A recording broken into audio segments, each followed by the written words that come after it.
தமிழகத்தின் இன்றைய முக்கிய செய்திகள்.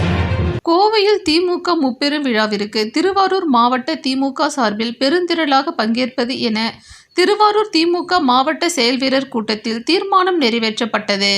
கோவையில் திமுக முப்பெரும் விழாவிற்கு திருவாரூர் மாவட்டம் திமுக சார்பில் பெருந்திரளாக திருவாரூர் மாவட்ட திமுக செயல்வீரர்கள் கூட்டம் மாவட்ட அவைத்தலைவர் தன்ராஜ் தலைமையில் நடைபெற்றது. இக்கூட்டத்தில் திருவாரூர் மாவட்ட செயலாளர் பூண்டி கலைவாணன் எம்எல்ஏ கலந்து கொண்டு தீர்மானங்களை விளக்கி பேசினார்.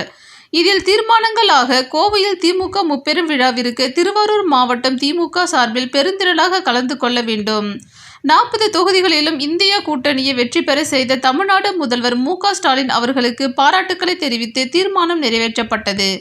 மக்களுக்கு இந்தியா கூட்டணிக்கு வாக்களித்த திருவாரூர் மாவட்டத்தில் உள்ள அனைத்து தொகுதி மக்களுக்கும் நன்றி தெரிவிப்பது எனவும் மறைந்த நாகை நாடாளுமன்ற உறுப்பினர் எம். செல்வராஜுக்கு இரங்கல் தெரிவித்து தீர்மானம் நிறைவேற்றப்பட்டது. இக்கூட்டத்தில் மாவட்ட துணை செயலாளர் கார்த்தி, சாந்தி மற்றும் ஒன்றிய நகர பேரூர் கழக செயலாளர்கள், சார்பு அணி அமைப்பாளர்கள் என கலந்து கொண்டனர். தொடர்ச்சியாக திருவாரூர் நகர செயலாளர் வாரை பிரகாஷ் நன்றி தெரிவித்தார். ஜெயராமன், திருவாரூர் செய்தியாளர்.